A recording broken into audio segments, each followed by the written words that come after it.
Hello friends, welcome to the concept YouTube channel. मेरा नाम है विशाल चौहान और यूपीएससी सीएससी की जो मेडिवल हिस्ट्री की हमने सीरीज शुरू करी है उसमें आज हम मोस्ट अवेटेड टॉपिक दिल्ली सल्तनत शुरू करने जा रहे हैं, जिसमें आज हम एक बेसिक इंट्रोडक्शन लेंगे कि दिल्ली सल्तनत क्या है, क्यों एस्टेब्लिश हुआ, कहां पर एस्टेब्लिश हुआ। बिल्कुल शुरुआती बेसिक जो हैं वो सवाल व्हाट व्हाई एंड हाउ के क्वेश्चंस के जवाब देंगे और एक बिल्कुल बेसिक कॉन्सेप्ट डेवलपमेंट का काम करेंगे, जिसमें आज हम कुतुबुद्दीन ऐबक के बारे में भी समझेंगे। राइट, सो कुतुबुद्दीन ऐबक तक हम समझेंगे, फिर नेक्स्ट सेशन से फिर मैं आपको Iltutmish, Razia and so on सारे यानी समझाऊंगा। सो आज का टॉपिक हमारा बेसिकली रिवॉल्व करेगा दिल्ली सल्तनत के इंट्रोडक्शन के अराउंड। राइट, लेकिन आज के टॉपिक पर बढ़ने से पहले मैं स्टूडेंट्स को बताना चाहूंगा कि अगर उन्होंने अभी तक प्रीवियस सेशंस नहीं देखे हैं, सो द कॉन्सेप्ट है चैनल का नाम। चैनल पर जाइए, पिछले सभी सेशंस को देखिएगा। एंशिएंट और मेडिवल दोनों की सीरीज मैंने चलाई है, उन दोनों सेशंस को थॉरली फॉलो कीजिए। उनमें जो सवाल पूछे हैं मैंने सवाल के जवाब मुझे कमेंट में दीजिए और अपना फीडबैक जरूर प्रोवाइड कीजिए। आपको सेशन अच्छे लग रहे हैं, बुरे लग रहे हैं या जैसा भी फील कर रहे हैं। उसके अलावा ज़्यादा से ज़्यादा वीडियोस को शेयर करना है, आपको लाइक करना है, कमेंट करना है और जो भी सोशल मीडिया प्लेटफॉर्म्स है आपके, वहां पर वीडियोस को शेयर जरूर कीजिएगा। उसके अलावा अगर आप अनअकैडमी का कोई भी प्लान लेना चाहते हैं तो मेरा कोड इस्तेमाल करेंगे, दैट इज चौहान_सर_हिस्ट्री, जिससे आपको 10% डिस्काउंट तो मिलेगा ही, लेकिन सबसे इंपॉर्टेंट बात रहेगी कि आपका सपोर्ट मिलेगा मुझे, क्योंकि आप अनअकैडमी पर पढ़ सकते हैं भारत के best top of the line educators से। राइट, और अगर आप 28 अप्रैल तक अगर आप जो सब्सक्रिप्शन प्लान है अगर वो लेते हैं अनअकैडमी का 1 साल का, तो 12 महीने के अलावा आपको एडिशनल 4 to 5 मंथ्स का सब्सक्रिप्शन मिलेगा।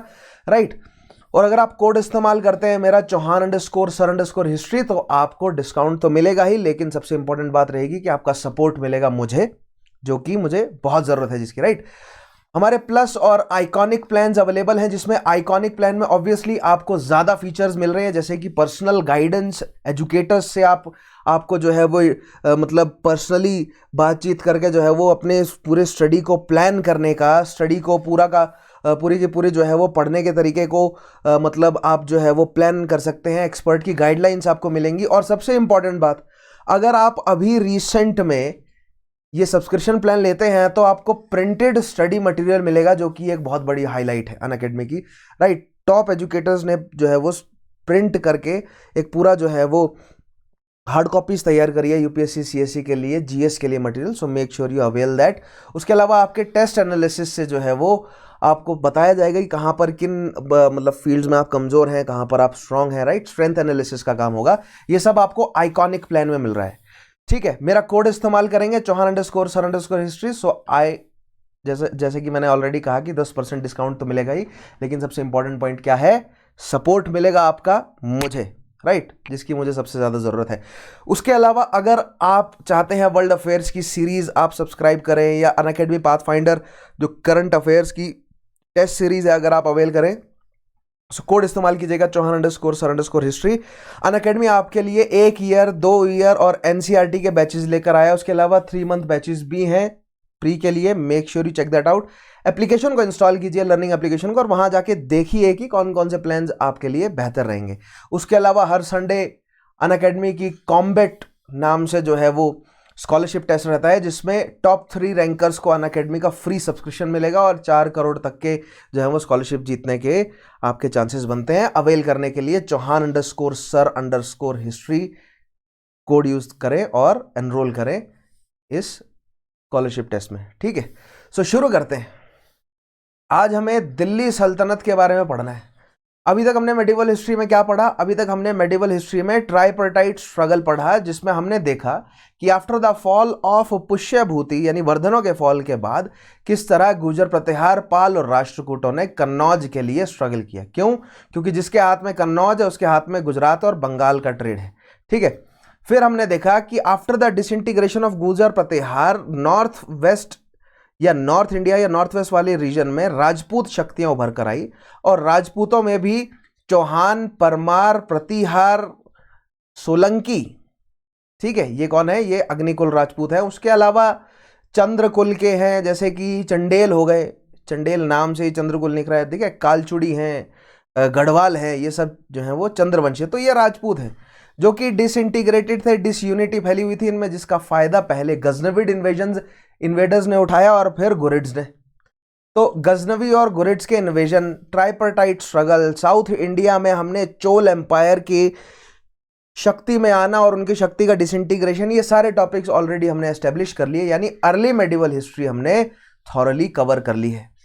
अब हमारी एंट्री होती है मिडिवल हिस्ट्री में। मैंने घुरिड इन्वेजन बताया था आपको, और घुरिड में मैंने आपको 1191, 1192 और 1194 की बैटल्स बताई थी, ठीक है, जिसमें पहली बैटल में घुरिड हारा, लेकिन बाकी की 2 बैटल्स में मोहम्मद घोरी की जो है वो विजय हुई, और किस तरह दिल्ली कन्नौज तक के एरिया और अजमेर वाला एरिया जो है वो इन तुर्कियों के लिए खुल गया, ठीक है।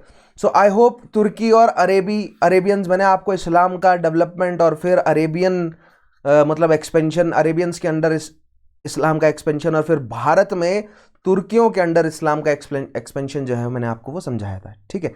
अब हम तुर्कियों द्वारा भारत में किस तरह पॉलिटिकल शक्ति को कंसोलिडेट किया गया, एस्टेब्लिश करके कौन गया, मोहम्मद घौरी। लेकिन मोहम्मद घौरी का जो है वो खुद शासन करने का संयोग नहीं बना। मोहम्मद घौरी की 1206 में हो गई मृत्यु, लेकिन मोहम्मद घौरी के स्लेव्स ने यहां पर जो है वो एम्पायर एस्टेब्लिश किया, और फिर उन्होंने जो है वो खुद सुल्तान का टाइटल अपनाया और फॉर्मल एडमिनिस्ट्रेशन अपना एस्टेब्लिश किया। पहले घोरी के नाम पर वो शासन करते रहे, जब तक आइबक रहा वो घोरी के नाम पर शासन करता रहा, जबकि घोरी मर गया था। लेकिन फिर आइबक के जो सक्सेसर्स रहे उन्होंने अपने आप को सुल्तान घोषित किया और अपना सेल्फ सोवरेन जो है वो शासन एस्टेब्लिश किया। तो ये पूरी कहानी आज हम समझेंगे। अगर आपने मेडिवल पढ़ी है तो आप भली भांति जानते हैं कि स्लेव में हम सबसे पहले इल्बाड़ियों के बारे में, यानी स्लेव्स के बारे में पढ़ेंगे। दिल्ली सल्तनत में सबसे पहले हम स्लेव्स के बारे में पढ़ेंगे, ठीक है, दिल्ली सल्तनत में इल्बाड़ियों के बारे में। फिर उसके बाद लाइन से खलजी, तुगलक, सैयद, लोदी, ठीक है, इन सब के बारे में हम डिटेल में पढ़ेंगे, बहुत डिटेल में। और हमें पढ़ना क्या है, खासा ध्यान कहाँ रहेगा हमारा, हम पॉलिटिकल हिस्ट्री तो कवर करेंगे ही, ठीक है, पॉलिटिकल हिस्ट्री तो कवर करेंगे ही, लेकिन मैंने आपको 6 डिसिप्लिन्स बताए थे हिस्ट्री के अंदर, याद है आपको क्या क्या थे वो, political history, administrative history, economic history, religious history, cultural history, और छठी कौन सी बची, political, administrative, economic, religious, cultural आ गई, और सोशल हिस्ट्री, ठीक है। सो ये 6 डिसिप्लिन्स हैं हिस्ट्री के, इनका आपस में क्या लेना देना होता है और यही बदलाव हमें समझना है। सो जब हम दिल्ली सल्तनत के बारे में पढ़ेंगे, सो हम सल्तनत दर सल्तनत, यानी इल्बाड़ी के बाद तुगलक के बाद इल्बाड़ी के बाद खिलजी आएंगे ना, ठीक है, इल्बाड़ी के बाद खलजियों के बाद तुगलक के बाद सैयदों के बाद लोदी, और फिर मुगल्स में भी फिर बाबर, हुमायूं, अकबर, ठीक है। सो हमें पढ़ना क्या है कि स्लेव डायनेस्टी के बाद क्या political, administrative, economic, religious, cultural और सोशल चेंज आए जब डायनेस्टी चेंज हुई। सो डायनेस्टी दर डायनेस्टी में हमें क्या पढ़ते जाना है, प्रोसेस ऑफ चेंज है ना, राइट। डायनेस्टी दर डायनेस्टी हमें पढ़ना है कि क्या चेंज आया इन 6 डिसिप्लिन्स में, ठीक है, जिसमें से हमारा चीफ जो है वो ध्यान कहाँ रहेगा, सबसे ज्यादा सवाल कहाँ से पूछ रहा है commission, administrative history, religious history, cultural history, economic history, यहां पर ज्यादा सवाल बन रहे हैं, ठीक है। पॉलिटिकल हिस्ट्री पर ज्यादा सवाल नहीं बन रहे, किसने किस पर आक्रमण किया, कौन किसके बाद आया, ठीक है। क्रोनोलॉजी पर कभी ना कभी भूला भटका जो है वो सवाल बना है कमीशन द्वारा, राइट। अगर आप किसी राज्य का एग्जामिनेशन दे रहे हैं तो वहां पर पॉलिटिकल हिस्ट्री पर भी धूमधाम से सवाल बनते हैं, लेकिन यूपीएससी का खासा ध्यान खास तौर पे एडमिनिस्ट्रेशन, कल्चर पे तो अलग से सवाल बनते ही हैं, क्योंकि कल्चर वाले पार्ट में अलग से करवाऊंगा मैं आपको। दिल्ली सल्तनत का जो कल्चर में क्या क्या आएगा, इनका आर्किटेक्चर, डांस फॉर्म्स, पेंटिंग्स वगैरह, वो सब चीजें, ठीक है। लेकिन इकोनॉमी और आर्किटेक्चर पर ज्यादा सवाल बनते हैं, और जिसमें भी टर्मिनोलॉजी पर। सो वार्म अप हो गया आपका, क्या क्या पढ़ना है हमें, process of change, 6 aspects of history, terminology पर ध्यान, जिसमें खासा हमारा एम्फेसिस कहां रहेगा, एडमिनिस्ट्रेशन, इकोनॉमी, और फिर कल्चर वाले पार्ट में कल्चर और रिलीजन और सोशल वाला पार्ट भी हम जो है वो ध्यान से कवर करेंगे, ठीक है। और इसमें भी सवाल किस तरह के बनते हैं, टर्मिनोलॉजी पर सवाल बनता है, लिटरेचर पे टर्मिनोलॉजी, मतलब एडमिनिस्ट्रेटिव टर्मिनोलॉजी, इकोनॉमिक टर्मिनोलॉजी। सो टर्मिनोलॉजी हमें ध्यान में रखनी है, कॉन्सेप्ट बिल्ड करते जाना है, हमें पॉलिटिकल हिस्ट्री समझनी है कॉन्सेप्ट से, क्योंकि बहुत सारे मेरे ऐसे साथी हैं जो हिस्ट्री ऑप्शनल तैयार कर रहे हैं, तो उनके लिए कॉन्सेप्ट बहुत जरूरी है। और ध्यान रखें, ये जो सेशन मैं अभी करा रहा हूं ये हिस्ट्री ऑप्शनल के लिए नहीं है। हिस्ट्री ऑप्शनल के लिए कराऊंगा तो बहुत अलग तरीके का मजा आएगा। वहां पर मैं आपको सबसे पहले बिल्कुल बेसिक कराऊंगा कि हिस्ट्री होती क्या है। जब हिस्ट्री ऑप्शनल के लिए पढ़ाऊंगा ना तो मैं आपको बिल्कुल बेसिक चीज समझाऊंगा कि हिस्ट्री होती क्या है, कहां से निकली है हिस्ट्री, क्यों पढ़ते हैं इस हिस्ट्री को। तो पहले 2-3 सेशन तो हमारे हिस्ट्री के अराउंड रहेंगे कि हिस्ट्री है क्या आखिर, ये महज मतलब बात है क्या हिस्ट्री की, राइट। सो अभी जो सेशन चल रहे हैं जैसे कि मैंने आपको बताया कि प्री ओरिएंटेड है and consider it as a crash course for pre, right. अगर आप इस साल का दे रहे हैं, अगर अगले साल का दे रहे हैं तो भी आपके क्रैश कोर्स की तरह काम करेगा ये।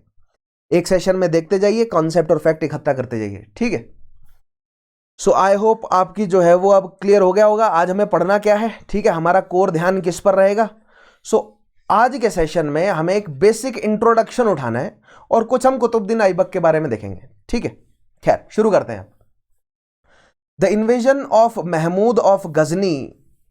गजनी कहाँ है? Is a city in Afghanistan, Zabulistan वाले एरिया में है गजनी। सो जबूलिस्तान मैंने आपको मैप में दिखाया था, काबुल के नीचे वाला जो एरिया है, काबुल के साउथ वेस्ट वाले रीजन को जबूलिस्तान कहते हैं, जिसमें Ghazni was a city. It got prominence due to what, due to समनिदों ने गवर्नरशिप जो है वो प्रोवाइड करी थी किसे? सुबुतगनी को। और सुबुतगिन जो है वो वहां से गवर्नर बनते हुए धीरे धीरे उसने अपने जो टर्किक ट्राइब है उसके शौर्य को बढ़ाया और फाइनली महमूद के अंडर जो है वो महमूद के अंदर गजनवी ने मतलब गजनियों ने बहुत बड़ा एक्सपेंड किया। इनफैक्ट समनिद से काफ़ी बड़ा एरिया उन्होंने छीन लिया, लेकिन सेल्जुकों के साथ उनका कॉन्फ्लिक्ट चलता रहा, ठीक है। खैर वो सब चीज़ें मैं पहले टॉपिक में आपको करा चुका हूं।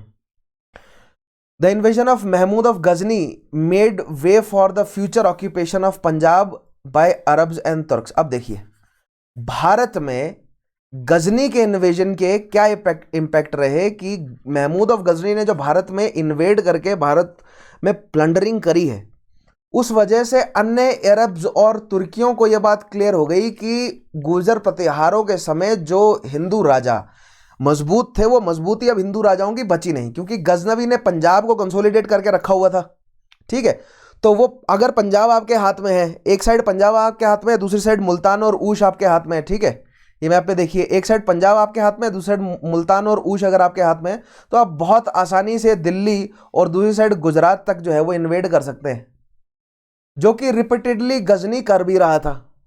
दिल्ली पर उसने कब्जा नहीं किया क्योंकि उसे पता था कि यहाँ पर राजपूत हैं, अगर उन्होंने कन्फेडरेसी तैयार कर ली तो वो पंजाब से भी भगा देंगे मुझे। तो उसने पंजाब को कंसोलिडेटेड रखा और जब उसको मन करता था, जब उसकी मर्जी होती थी, तब वो दिल्ली, काशी, दिल्ली के आगे मथुरा, कन्नौज, काशी तक लूटता था, ठीक है। सोमनाथ तक उसने लूटा, आराम से लूट मार करके चला जाता था वापस गजनी, ठीक है। क्योंकि गजनवी या महमूद का क्या एम्बिशन था कि वो गजना को पॉलिटिकल सेंटर बनाए West Asia as well as Central Asia का, जो कि वेस्ट एशिया में बगदाद के बाद दमस्कस और ऊपर जो है वो मवार नहर वाले रीजन में जैसे कि मर्व है, मर्व बहुत इंपॉर्टेंट शहर था, ठीक है, जैसे निशपुर है बहुत इंपॉर्टेंट शहर था। सो गजना को इंपॉर्टेंट शहर बनाना चाह रहा था, जिसके लिए उसको पैसा चाहिए था और पैसा उसको बहुत आसानी से भारतीय शासकों से मिल जाता था, ठीक है। लेकिन गजनी के जाने के बाद जो घुरिड जो डेवलपमेंट हुआ यहां पर, ठीक है, यहां पर घुरिड वाले देख रहे हैं, ये जबूलिस्तान है, ठीक है। जबूलिस्तान में है गजना और जबूलिस्तान के ही जस्ट नॉर्थ में ये घुर है। लेकिन घुरिड्स के लिए सिचुएशन थोड़ी बदल गई, क्यों? क्योंकि समनिद के डिक्लाइन के बाद समनिद्स की जगह ली सेल्जुकों ने, और सेल्जुक भी कौन थे? तुर्क थे। दैट मीन्स वेस्टवर्ड मूवमेंट घुरिड नहीं कर सकते थे क्योंकि सेल्जुक भी जो है वो मजबूत तुर्क थे, और घुरिड्स के लिए नॉर्थवर्ड मूवमेंट भी नहीं हो सकता क्योंकि वहां पर करखनिद है, ठीक है। तो एक साइड सेल्जुक, एक साइड करखनिद, सो दैट मीन्स घुरिड को अगर पैसा कमाना है तो उसको अब इंडिया में मूव करना पड़ेगा। और गजनविड के रिपीटेटिव इन्वेजन से ये क्लियर हो गया था कि भारतीय शासक कमजोर हैं, ठीक है। गजनवी केवल मतलब इतना वो हिम्मत नहीं जुटा पा रहे थे कि पॉलिटिकल अथॉरिटी जाके वो डालें दिल्ली में, लेकिन ये काम घुरिड्स ने शुरू किया। दो भाइयों ने आपस में काम बांटा। गयासुद्दीन ने कहा कि मैं सेल्जुकों और करखनिदों को संभालता हूं, और मोहम्मद को काम दिया गया कि तुम जाकर जो है वो दिल्ली फतेह करके आओ, ठीक है, जो कि मोहम्मद ने किया भी, ठीक है। Battle of Tarain 2 bar battle हुई, जिसमें पहली बैटल में मोहम्मद हारा, दूसरी में जीता, चौहान को हराया और फिर उसके बाद गढ़वाल को भी हराया उसने जाकर, कहां पर, चंदावर के युद्ध में। ठीक है, तो ये सारी बैटल्स, ये सारे इवेंट्स मैंने आपको पिछले सेशंस में एक्सप्लेन कर दिए हैं। ठीक है, नेक्स्ट देखिएगा, additionally the fall of Hindu Shahi kingdom. Now Hindu Shahi kingdom का पहला फॉल या नेचुरल जो बॉर्डर्स हैं भारत के लिए, वो कब ब्रीच हुए? जब सुबतगनी ने, ये देख रहे हैं आप, ये काबुल है और ये नेचुरल बॉर्डर्स है इंडिया के। ठीक है, ये नेचुरल बॉर्डर्स है इंडिया के। सो काबुल से आप एंटर करते हैं, दो दर्रे मैंने आपको बताए थे ना, खैबर, इधर क्या है, गोमल, इधर गोमल है, और नीचे यहां पर कंधार के नीचे यहां पर बोलन। ठीक है, तो अगर आप गजना या काबुल से भारत में एंटर कर रहे हैं तो आप खैबर दर्रे को पार करेंगे तो पेशावर, ठीक है, गोमल दर्रे को पार करेंगे तो आप मुल्तान, और अगर आप बोलन दर्रे को पार करते हैं तो नीचे मंसूरा वाले रीजन में अटैक कर सकते हैं बहुत आसानी से। सो जैसे ही हराया गया जयपाल को, हिंदू शाही शासक जयपाल को हराया गया, जिसकी कैपिटल थी काबुल, या एक स्ट्रांग होल्ड थी काबुल, जैसे ही काबुल से पेशावर खदेड़ दिया गया, ठीक है, नेचुरल बॉर्डर्स जो है वो टूट गए।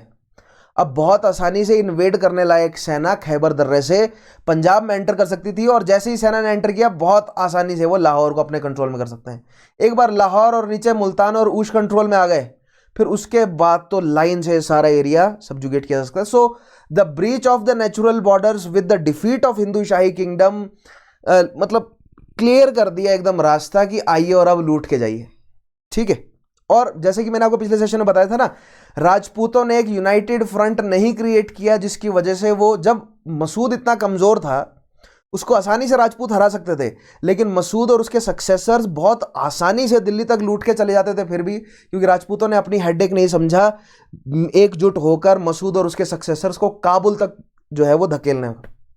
राइट, सो ये एक कमजोरी रही राजपूतों की, फार साइटेडनेस, स्ट्रेटेजिक जो है वो उनकी, आप मान सकते हैं कि मतलब इम्पोर्टेंसी कहूँगा मैं, कि स्ट्रेटेजिक इम्पोर्टेंसी थी। वो ये चीज़ स्ट्रेटेजाइज नहीं कर सके कि काबुल तक जो है वो नेचुरल बॉर्डर है, उसे प्रोटेक्ट करना जो है वो बहुत वाइटल है।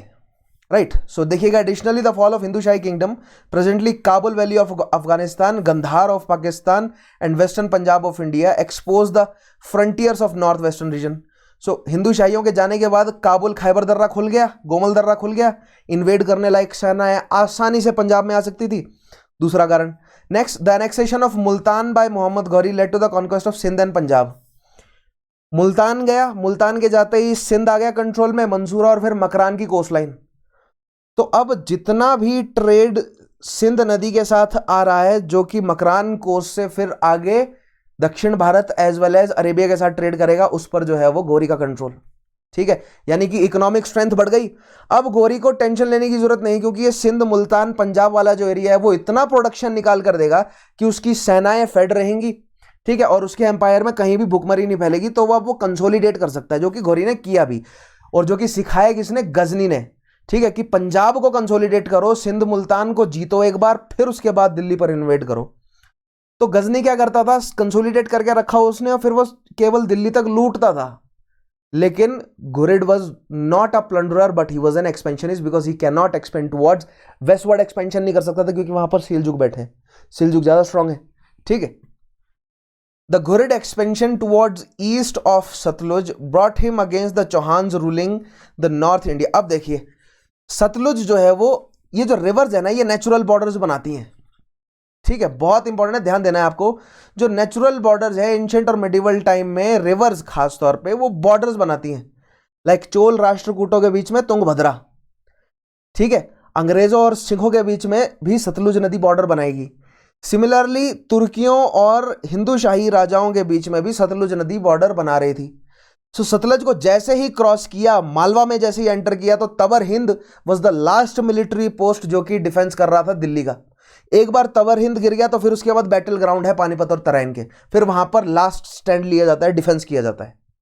ठीक है, सो जैसे ही मोहम्मद गौरी ने सतलुज को क्रॉस किया, मालवा वाला जो रीजन है ना, सतलुज के नीचे, सतलुज रिवर के नीचे वाला जो रीजन है ना, ये दिस इज मालवा।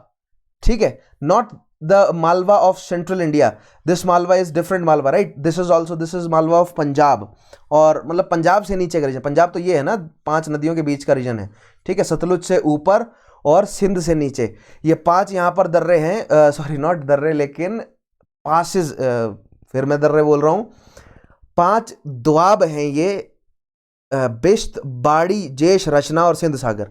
ठीक है, ये 5 द्वाब हैं इन 5 नदियों के बीच में, इसलिए इसे पंजाब कहा जाता है। तो सिंध जो सतलुज है उसके नीचे का एरिया है, देख रहे हैं आप, इसको कहा जाता है मालवा। और ये है दिल्ली, और ये है भटिंडा जिसे कहा जाता है तवर हिंद कहा जाता था।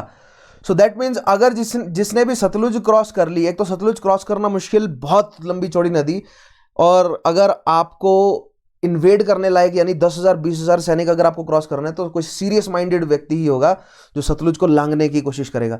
सो जिसने सतलुज क्रॉस कर ली, गर्मियों के दिनों में किया जा सकता है क्योंकि पानी थोड़ा कम हो जाता है, सॉरी उल्टा बोल दिया, सर्दियों के दिनों में किया जा सकता है क्योंकि पानी थोड़ा कम हो जाता है, क्योंकि ऊपर जो है वो ठंड हो जाने के कारण थोड़ा पानी कम हो जाता है। तो कैलकुलेट करके करना पड़ता है कि अभी बारिश जो है वो 2-3 दिन तक बारिश नहीं होगी तो सेना जो है वो क्रॉस की जा सकती है, ताकि अचानक से बाढ़ ना आ जाए। ठीक है, फ्लैश फ्लड आने का डर रहता है। सो खैर वो अलग स्ट्रेटेजीज है। लेकिन भटिंडा जिसके कंट्रोल में है वो बहुत आसानी से दिल्ली को प्रोटेक्ट कर सकता है, लेकिन सेंस तो बनती है काबुल को जो है वो फ्रंट लाइन बनाने की। काबुल फ्रंट लाइन होनी चाहिए, तभी दिल्ली प्रोटेक्टेड है। लेकिन लास्ट स्टैंड बचता है भटिंडा। भटिंडा से फिर दिल्ली के बीच में बच जाते हैं क्या, बैटल ग्राउंड्स। थानेश्वर एक बैटल ग्राउंड है, तरावड़ी बैटल ग्राउंड, पानीपत एक बैटल ग्राउंड है। तो ये बैटल ग्राउंड बच जाते हैं लास्ट में। तो भटिंडा तक मूवमेंट कर दी किसने, मोहम्मद गौरी ने। भटिंडा को जीत लिया। चौहान को ये बात समझ आ गई कि अब दिल्ली नेक्स्ट है, तो चौहान ने सेनाएं मूव कर दी। They met at Tarain. पहली बैटल में चौहान ने बहुत आसानी से हरा दिया किसे, गौरी को, राइट। सो ध्यान रखेंगे ये। सो मैंने आपको तराइन की बैटल एक्चुअली करा दी है। तो ये अफगानिस्तान में देख रहे हैं आप, गजनी, ये पाकिस्तान है, यहाँ पर ऊपर काबुल है, और ये 3 इंपॉर्टेंट जो है वो दर रहे हैं, इधर कंधार है। ठीक है, इंडिया में देखिए, ये अब बच्चे कहेंगे कि सर इंडिया का मैप गलत है। एक्चुअली ये पर्सपेक्टिव वाला काम है। This map is not from the Indian perspective. Indian perspective में पीओके भारत के मैप में दिखाया जाता है। ठीक है, इंटरनेशनल मैप्स में पीओके भारत के मैप में नहीं दिखाया जाता है। ठीक है, पीओके एंड सीओके दोनों भारत के मैप में नहीं दिखाए जाते। डजंट मीन कि मैप गलत है। मैप मतलब इंडियन गवर्नमेंट जो मैप पब्लिश करती है उस हिसाब से गलत है। ठीक है, समझ रहे हैं, आपको रिलेटिव पर्सपेक्टिव्स ये सारी चीजें समझनी पड़ेंगी।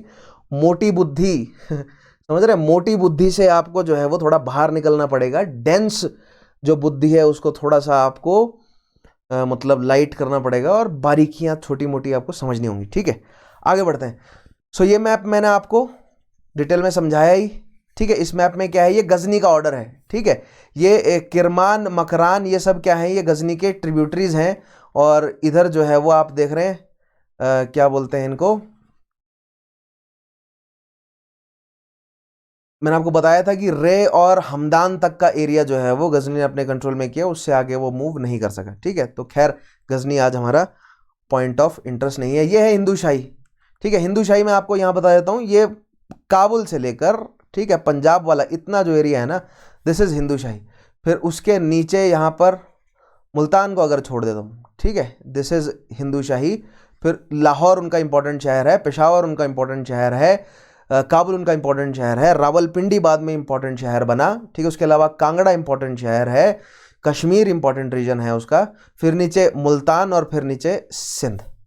ठीक है, ये देखिए, ये हिंदू शाही, मुल्तान और सिंध, फिर इधर प्रतिहार है। जब तक प्रतिहार मजबूत थे तब तक हिंदू शाहियों को भी भरोसा था, क्योंकि मान लीजिए अगर कोई एंटर करने की कोशिश भी कर रहा है तो हिंदू शाही प्रतिहार से सपोर्ट मांग लेते थे और मिल भी जाता था। ठीक है, तो बेसिकली हिंदू शाहियों ने तब तक डिफेंस दिया जब तक प्रतिहार मजबूत थे। प्रतिहार एक बार कमजोर हो गए तो हिंदू शाहियों को भी कन्फेडरेसी नहीं बनती थी, हिंदू शाहियों को भी मदद नहीं मिलती थी, तो फिर उनको रिप्लेस करना तुर्कियों के लिए रिलेटिवली आसान था। This is Multan, right. आगे बढ़ते हैं। In the first battle of Tarain, modern Taraori in Haryana, 1191-92 दो बैटल्स हुई। Prithviraj Chauhan defeated Mohammad Ghori in the second battle of Tarain. Prithviraj Chauhan was defeated by Mohammad Ghori, so these 2 points we already know. In 1193, Battle of 93-94, right? Battle of Chandavar, modern Chandwal near Firozabad, Uttar Pradesh, was fought between Muhammad Ghori and Jayachandra of Kannauj as Ghurid Empire pushed eastward. अब देखिए, ये empire है गजनों का। ठीक है, इसी को ही replace किया घुरिड्स ने। लेकिन आप ये मान के चलिए कि इतना रीजन केवल घुरिड्स के पास रहा, ये बाकी का जो है वो सेल्जुकों ने अपने कंट्रोल में ले लिया। ठीक है, तो घुरिड्स के पास एकमात्र चारा बचा कि अब ईस्टवर्ड पुश करें और दिल्ली जीतें। तो देखिए घुरिड्स ने ईस्टवर्ड पुश किया और obviously they conquered Delhi and then Kannauj वाला रीजन उन्होंने जीता। ठीक है, Thus the Battle of Tarain and Chandavar led to the establishment of Turkish rule in India। तो अब आपका जवाब ये होगा कि टर्किश रूल को फाउंड करने का काम इंडियन सबकॉन्टिनेंट में किसने किया? तो गजनी ने। लेकिन जो गंगा के मैदान हैं इस एरिया में टर्किश रूल को फाउंड करने का काम किसने किया? घोरी में। और किस बैटल्स की वजह से? तो battle of Tarain as well as Chandawar, जिसमें दो मुख्य शासक नॉर्थ इंडिया के चौहान और गढ़वाल दोनों को हरा दिया गया। चौहानों के कंट्रोल में दिल्ली अजमेर, गढ़वालों के कंट्रोल में कन्नौज वाला रीजन। ठीक है, कन्नौज वाराणसी वाला रीजन। सो देखिए ये है गजनी, दिस इज खैबर पास, खैबर से सियालकोट से लाहौर।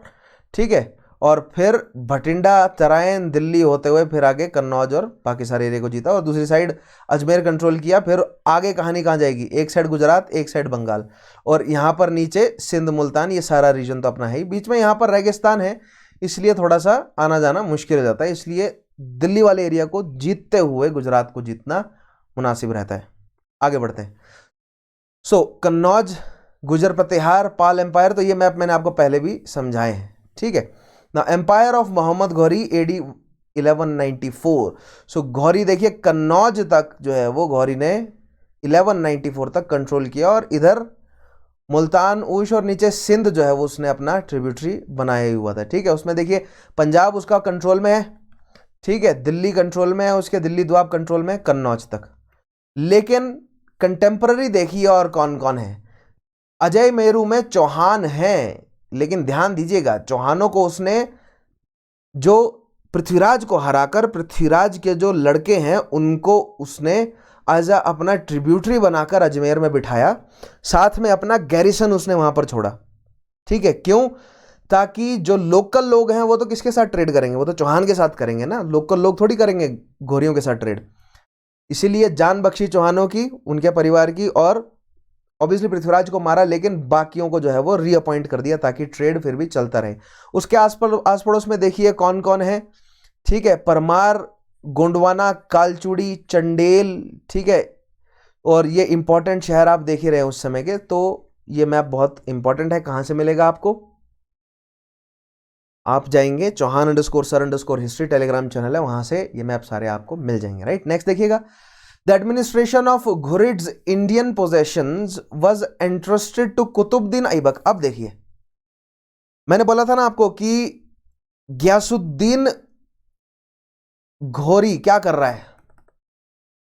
अगर ये मैप आप घुरिड्स का मान के चलें, ठीक है, ये वैसे तो गजनवियों का है लेकिन घुरिड्स का बनाने के लिए अमू दरिया के नीचे इतना जो एरिया है ये घुरिड्स का हो गया। ठीक है, यहां पर इधर तक, राइट, ये घुरिड्स का रीजन आ गया।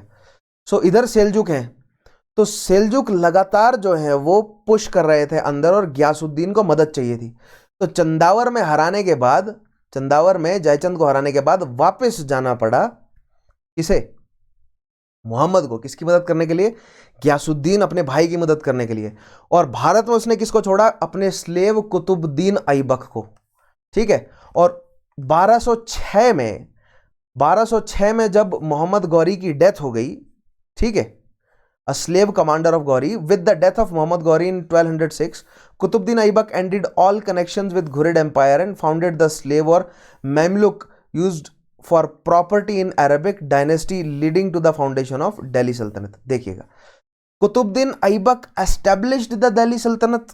ये सवाल कंटेस्टेड है, कई जगहों पर जवाब होता है हाँ, कई जगहों पर जवाब होता है नहीं।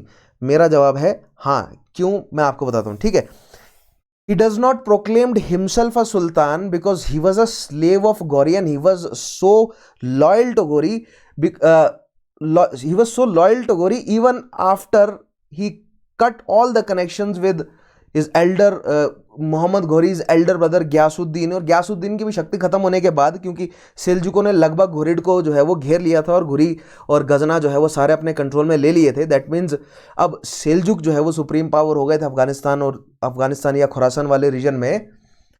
तो कुतुबुद्दीन ऐबक का वापस जाने का तो कोई मतलब बचा नहीं था, क्योंकि वो वापस जाता तो दिल्ली अजमेर उसे छूट जाता है, क्योंकि यहाँ पर राजपूत मिलकर कॉन्स्पिरेसी कर रहे थे कि कुतुबुद्दीन ऐबक को किसी तरह भगाएं।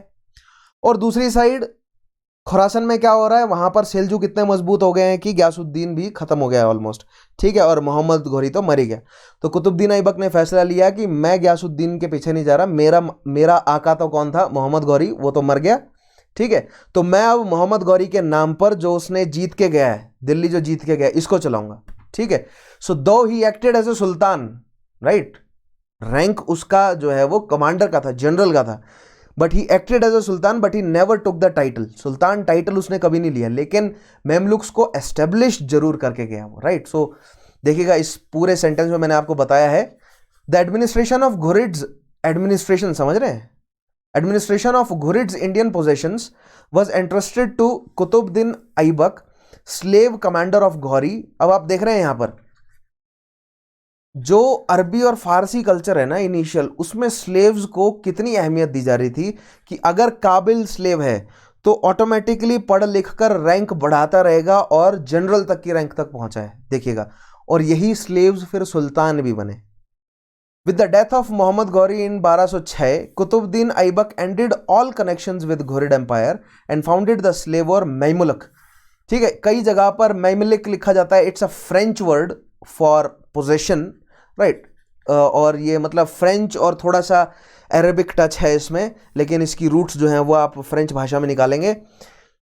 मैमुल्क का मतलब होता है कि मालिक, कई जगहों पर मैमुल्क को मालिक ही पढ़ा जा सकता है डायरेक्ट, लेकिन मैमुल्क पढ़ा जाता है इसको, या मेमलुक पढ़ लेते हैं कई जगहों पर। सो मेमलुक जो है वो आप पढ़ेंगे इसे। Term use for property, Mamluk का मतलब होता है कि पोजेशन और property in Arabic, dynasty leading to foundation of Delhi सल्तनत, यहां से दिल्ली सल्तनत जो है वो हमारी एस्टेब्लिश होती है, ठीक है। दिल्ली सल्तनत है, दिल्ली अमीरात नहीं है, ध्यान देंगे यहां पर, ठीक है। बहुत बढ़िया बात बोल दी मैंने कि दिल्ली अमीरात नहीं है, ये दिल्ली सल्तनत है, क्योंकि इन तुर्कियों को सुल्तान का टाइटल मिला, ना कि अमीर का टाइटल। अमीर का टाइटल अरबियों के पास था या फारसियों के पास था, तुर्कियों के पास अमीर का टाइटल नहीं रहा। अमीरात का टाइटल इवेंचुअली तुर्कियों ने डेवलप किया, लाइक सिल्जुक जो हैं वो, उन्होंने अमीरात का, अमीरों का टाइटल लिया, राइट, लेकिन तुर्कियों के पास सुल्तान का टाइटल था। अब ये जो फारसी तुर्की जो एरिस्टोक्रेसी है, इसमें डिस्प्यूट है कि अमीर ऊपर है या सुल्तान ऊपर है, क्योंकि कई जगहों पर सुल्तान के अंडर अमीर नजर आए हैं, ठीक है, और कई जगहों पर अमीर जो है वो कुछ सुल्तानों से पावरफुल मिले हैं। लाइक सिल्जुक अगर अपने आप को अमीर कह रहे हैं तो वो भारत के सुल्तानों से स्ट्रांग था एक मौके पे, लेकिन भारत के सुल्तानों के अंडर जो उनके कमांडर्स हैं उनको टाइटल अमीर का मिला है। तो ये थोड़ा सा कंफ्यूजिंग है उनके एडमिनिस्ट्रेटिव सिस्टम में। But Sultan is a title for someone जिसके अंडर जो है वो एक पूरा, मतलब आप मान सकते हैं कि एक नेशन लाइक मशीनरी है, उसका हेड सुल्तान है, ठीक है। सुल्तान जो है वो शाह के बराबर है, ठीक है, लेकिन अमीर जो है वो एक मिलिट्री रैंक है, नॉट सुल्तान। सुल्तान जो है वो टॉप ऑफ द रैंक में है, अमीर एक मिलिट्री रैंक है, लेकिन बट स्टिल दिल्ली की सल्तनत है, दिल्ली की अमीरात नहीं है, ठीक है, ध्यान देंगे आप ये बात। खैर ये अमीरात और सल्तनत में क्या और क्या डिफरेंसेस है इवेंचुअली मैं आपको समझाऊंगा। आगे बढ़ते हैं। द एस्टेब्लिशमेंट ऑफ दिल्ली सल्तनत at the turn off 13th century was one of the significant event as it led to the introduction of new political force in India। अब देखिए भारत में क्या पॉलिटिकल फोर्स चल रहा था, भारत में फ्यूडल सिस्टम था। किन का फ्यूडल सिस्टम था? भारत में हिंदू राजपूत राजाओं का फ्यूडल सिस्टम चल रहा था, ठीक है, खास तौर पर नॉर्थ इंडिया में। दक्षिण भारत का जो फ्यूडल सिस्टम था वो क्षत्रिय वर्ण का ही था, लेकिन वो अपने आप को राजपूत नहीं कहते थे। देखिए दक्षिण भारत में भी रूल क्षत्रिय वर्ग ही कर रहा था, हिंदू जो राजा थे, ठीक है, वो क्षत्रिय ही थे, क्योंकि उनका रूलिंग उनका काम था, तो वर्ण उनका क्षत्रिय बना ना, राइट, वर्ण व्यवस्था के अकॉर्डिंग। लेकिन उन्होंने टाइटल राजपूतों का नहीं लिया। राजपूतों का टाइटल जो है वो गुर्जर प्रतिहारों से जो निकली हैं, उनके जो फ्यूडेटरीज थे उनको मिला राजपूतों का टाइटल, ठीक है। सो बेसिकली भारत में हिंदू राजाओं का फ्यूडल ऑर्डर था, और फ्यूडल ऑर्डर के तहत क्या होता है कि जो सेंटर है, अगर तो सेंटर है तो वो कमजोर होता है। क्यों? क्योंकि सेंटर के जो फ्यूडेटरीज होते हैं उनके पास होती हैं सेनाएं, यानी कि अगर सेंटर को कहीं भी युद्ध करना है तो अपने फ्यूडेटरीज से सेनाएं भीख से मांगनी पड़ती हैं, ठीक है। लेकिन भारत में इस तरह का कोई बड़ा सेंटर था नहीं, भारत में छोटे छोटे थे। राजपूत, चौहान, परमार, चंडेल, कालचूड़ी सारे आपस में बटे हुए हैं, छोटे छोटे राज्य बटे हुए हैं। ठीक है, सेंट्रल इंडिया में कौन है? सेंट्रल इंडिया में चालुक्य हैं। ठीक है, एक साइड बदामी के चालुक्य, एक साइड गुजरात के सोलंकी, एक साइड वेंगी के चालुक्य। दक्षिण भारत में पल्लव, चेर, पांड्या जो है वो आपस में बैठे हुए हैं। ईस्ट में सेन है। ठीक है, तो ये छोटे छोटे राज्य हैं और कोई भी सेंट्रल अथॉरिटी नहीं है। अब आप कहेंगे कि इन छोटे छोटे राज्यों के अंदर भी क्या फ्यूडलिज्म था? तो जवाब रहेगा यस। जैसे मान लीजिए अगर बात चल रही है, चौहानों की बात चल रही है मान लीजिए, तो चौहानों की कैपिटल अगर अजमेर मान के चले आप, तो Ajmer is the capital for Chauhan. लेकिन अजमेर के चौहान के अंडर जितने भी फ्यूडेटरीज है ना, उन फ्यूडेटरीज के हाथ में सेनाएं होंगी, और हो सकता है कि अजमेर के चौहान के पास भी कुछ सर्टेन नंबर ऑफ सेना हो, लेकिन आक्रमण करने के लिए सारी या डिफेंस करने के लिए सारे फ्यूडेटरीज को जोड़कर रखना जरूरी है। और फ्यूडेटरीज जो हैं वो कहीं ना कहीं सेंटर से ज्यादा मजबूत हैं। ठीक है, दैट मीन्स फ्यूडेटरीज जो हैं वो समय पर टैक्स नहीं दे रहे, सेंटर को पूरा टैक्स नहीं दे रहे। ठीक है, जो भी वो रेवेन्यू जनरेट कर रहे हैं उसका बड़ा हिस्सा अपने पास रख रहे हैं, सेंटर के पास कम हिस्सा दे रहे हैं। इससे हो क्या रहा है? सेंटर कमजोर है, सेंटर की इकोनॉमी कमजोर है, तो सेंटर की आर्मी भी कमजोर है। इसलिए वो जो ऑर्डर सेंटर पास कर रहा है वो फ्यूडेटरी ठीक से मान नहीं रहा। यानी कि ये एक बहुत बारीक सा बैलेंस है। अगर कोई फ्यूडेटरी मजबूत हो गया, मान लीजिए दो फ्यूडेटरीज आपस में जुड़ गए और वो इतने मजबूत हो गए कि वो अब सेंटर को चैलेंज कर सकते हैं, तो बहुत आसानी से सेंटर पर अटैक हो सकता है। इस वजह से एक पॉलिटिकल अनस्टेबिलिटी बनी रहती थी। चौहान जो है वो परमारों पर अटैक करते रहते हैं, परमार कालचूड़ियों पर अटैक कर रहे हैं, कालचूड़ी चंडेलों पर अटैक कर रहे हैं। ठीक है, चंडेल गढ़वालों पर अटैक कर रहे हैं। तो ये डिस्प्यूट जो है वो राजपूतों में चल रहा है। इस डिस्प्यूट का फायदा प्लंडरर गजनी ने उठाया, और फिर इन्वेडर्स या एक्सपेंशनिस्ट घोरिड्स ने, और फिर सुल्तानों ने भी उठाया। ठीक है, दिल्ली सुल्तानों ने भी। समझ गए आप? आगे बढ़ते हैं। सो एक ये तो है जो एग्जिस्टिंग एडमिनिस्ट्रेटिव ऑर्डर था, that was the feudal order of Hindu Rajput और हिंदू क्षत्रिय राजा, राइट। नया ऑर्डर लेकर आए कौन? नया ऑर्डर लेकर आए तुर्की अपने साथ। तुर्कियों ने ऑर्डर किसका अपनाया था? फारसियों का। लैंग्वेज कौन कौन सी थी? तुर्की भाषा भी बोलते थे वो एडमिनिस्ट्रेशन के लिए, फारसी भी स्ट्रांग थी और अरबी का भी था। क्यों? क्योंकि सबके क्लैंस थे, कुछ अरबी सैनिक भी थे, कुछ तुर्की भी थे, कुछ फारसी भी थे। प्रोमिनेंस, कल्चर वाइज प्रोमिनेंस फारसी की थी। तो आप कहेंगे कि भारत में एडमिनिस्ट्रेशन जो आया वो फारसी एडमिनिस्ट्रेशन आया। क्यों? क्योंकि तुर्की जो मतलब सुल्तान बने वो स्लेव थे पहले, तो वो स्लेव किसके थे? फारसियों के स्लेव थे वो। ठीक है, so they adopted Persian culture as well as administrative structure. तो भारत में जो नया एडमिनिस्ट्रेटिव पॉलिसीज आई वो फारसी एडमिनिस्ट्रेटिव पॉलिसी आई। लेकर कौन आए? तुर्की। लेकिन साथ ही साथ अरबी भी उसमें थोड़ा सा टच था, क्योंकि इस्लाम की शुरुआत तो ऑब्वियसली अरब से हुई है। तो उलेमा जो है वो, उलेमा वर्ग जो है वो अरबियों का स्ट्रांग था, क्योंकि टर्किक लोगों से अरबी जो है वो अभी भी खता खाते थे, क्योंकि टर्किक जो है वो कन्वर्टेड थे और इस्लाम अरब से शुरू हुआ था। तो जो उलेमा लोग थे वो ये मानते थे कि अरबी is the language of Islam, but Farsi administration ज़्यादा स्ट्रांग था। तो जो रूलिंग क्लास थी वो फारसी को ज़्यादा जो है वो मतलब ध्यान देती थी। तो ये अरबी वर्सेस फारसी कॉन्फ्लिक्ट चलता रहता था। बीच बीच में तुर्की भी उछलते रहते थे कि भैया रूलिंग क्लास तो हम हैं, अब तो हम हैं रूलिंग क्लास। ठीक है, तो तुर्की भाषा को इंपॉर्टेंस दो। तो तुर्की वर्सेस फारसी वर्सेस अरबी एक कॉन्फ्लिक्ट जो है वो लेकर आए वो भारत में, जिसमें प्रोमिनेंस जो है वो आप मान सकते हैं कि फारसी एडमिनिस्ट्रेशन की है, फारसी कल्चर की है। लेकिन जो रिलीजियस भाषा है वो किसकी है? कौन सी है? अरबी। लेकिन जो रूलर्स हैं वो किस डिसेंडेंट्स के हैं? तुर्की डिसेंडेंट्स के हैं। तो ये एक नया ऑर्डर लेकर आए अपने साथ। सो दैट मीन्स वो एक नया एडमिनिस्ट्रेटिव ऑर्डर तो लाए ही साथ वो क्या क्या लेकर आए? नया एडमिनिस्ट्रेशन तो लेकर आए ही, जो कि फारसी एडमिनिस्ट्रेशन था, लेकिन वो नया रिलीजन लेकर आए जो कि इस्लामिक रिलीजन था, जो कि अरबिक भाषा बोला करता था। ठीक है, वो नया कल्चर लेकर आए जो कि फारसी कल्चर था। ठीक है, और ये सब काम कौन कर रहा है? सोसाइटी लेकर आए जो कि डोमिनेंटली टर्की सोसाइटी थी। लोग तो तुर्की थे ना, रूलिंग क्लास तो तुर्की की थी। वो एडमिनिस्ट्रेशन और कल्चर फारसी का फॉलो कर रहे हैं, लेकिन रिलीजन किनका है? रिलीजन अरबियों का है। अरबियों ने अपना रिलीजन फारसियों पर थोपा ना, और फिर फारसियों ने फर्दर तुर्कियों पर थोपा, और तुर्की उस रिलीजन को लेकर भारत में लेकर आए। तो ये जो उठापटक है पूरी वेस्टर्न, सेंट्रल और मिडल ईस्टर्न एशिया की, ये भारत पहुंची। साथ ही साथ कल्चर में क्या क्या लेकर आए? वो कल्चर में वो खान पान लेकर आए, तंदूरी। ठीक है, जो हम नान वगैरह खाते हैं आज, ये तुर्की अपने साथ लेकर आए हैं, ठीक है।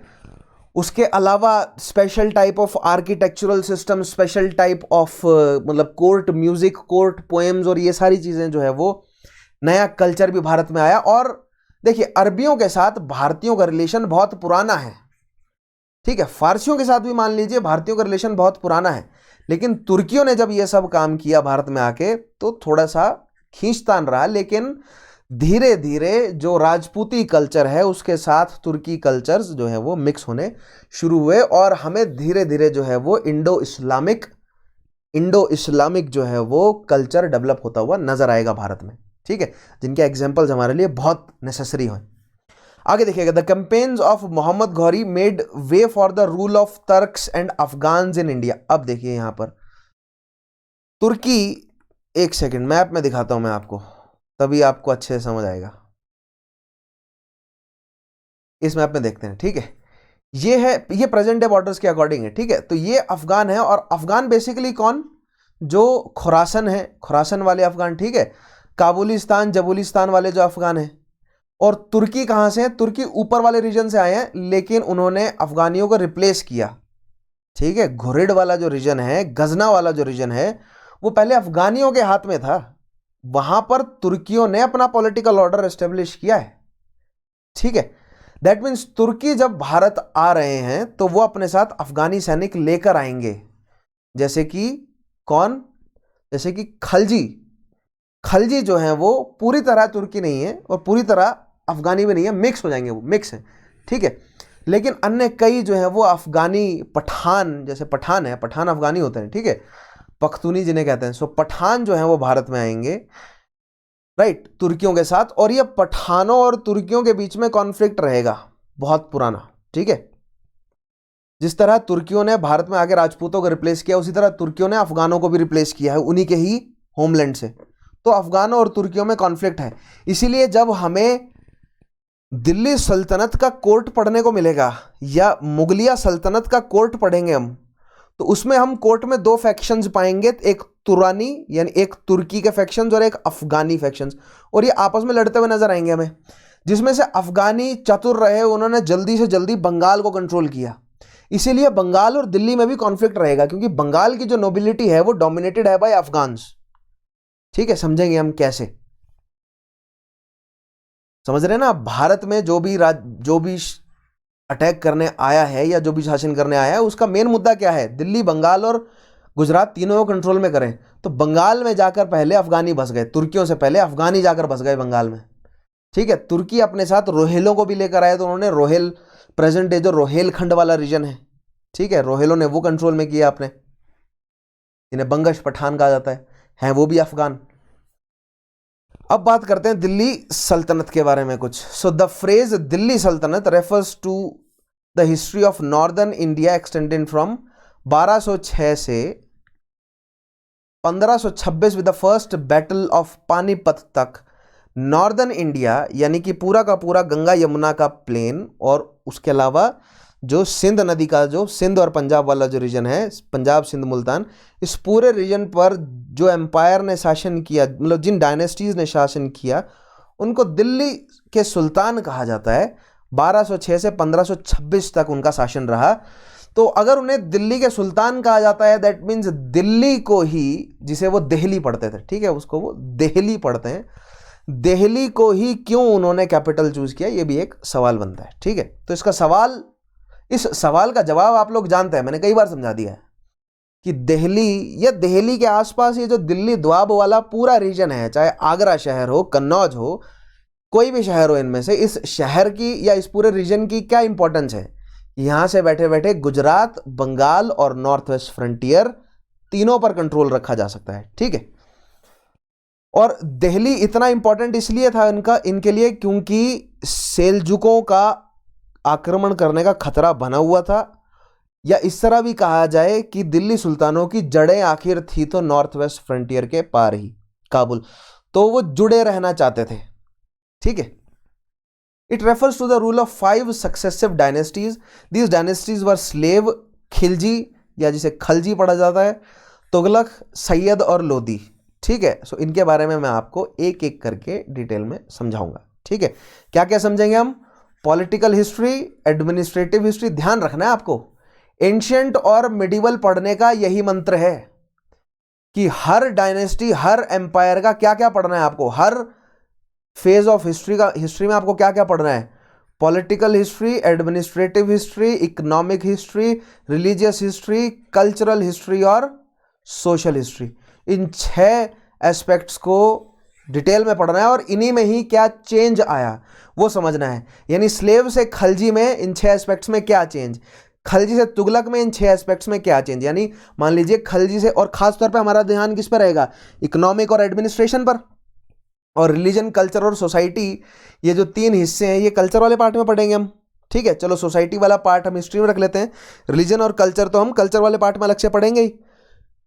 तो सोसाइटी में क्या चेंज आया, इकोनॉमी में क्या चेंज आया, एडमिनिस्ट्रेशन में क्या चेंज आया, और पॉलिटिकल चेंज तो यही है ही कि स्लेव से खलजी, खलजी से तुगलक, तुगलक से सैयद। ठीक है, और सैयद से लोधी, लोधी से फिर मुगल, मुगलिया सल्तनत। ठीक है, मुगलिया भी सल्तनत है, राइट। क्यों है मुगलिया सल्तनत? मुगल बादशाह उन्होंने अपने आप को कहा। ठीक है, उन्होंने अपने मतलब अपनी जो पॉलिटिकल अथॉरिटी है उसको बादशाही कहा कि हम बादशाह हैं, लेकिन शाह के उनके इस टाइटल को एक्सेप्ट नहीं किया, मतलब इतने खुले तौर पर एक्सेप्ट नहीं किया जो वेस्टर्न एशियन या जो सेंट्रल एशियन जो अन्य मुस्लिम शक्तियाँ थी।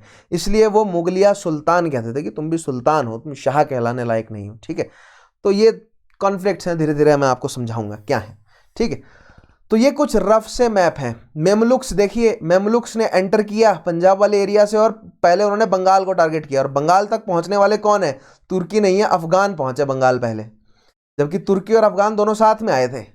ठीक है, और दूसरी साइड देखिए, अब यहां पर राजपूत हैं तो राजपूतों ने गुजरात जाने नहीं दिया, जबकि सिंध के एरिया से और मालवा वाले एरिया से गुजरात जाने की पूरी कोशिश है मेमलुकों की। ये काम करने में कामयाब रहे खलजी। खलजियों ने देखिए बंगाल और गुजरात, दिल्ली बैठे बैठे दोनों कैप्चर किए, और इधर लाहौर तक भी, लाहौर कह रहा हूं, काबुल तक भी इनके कंट्रोल में। खलजियों ने वो काम कर दिया जिसके लिए बना हुआ है दिल्ली।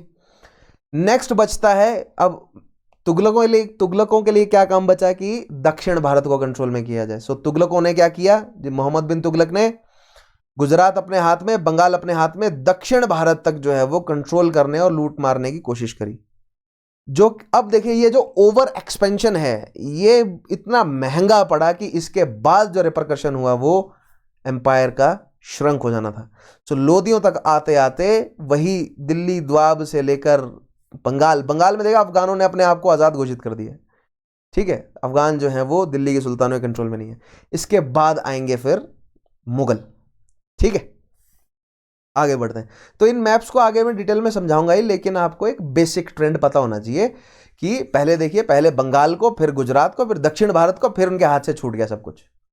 ठीक है, फिर मुगल आएंगे। मुगल भी क्या करेंगे? मुगल बंगाल को कंसोलिडेट करेंगे, गुजरात को करेंगे, दक्षिण भारत को करने की पूरी जिंदगी कोशिश करेंगे।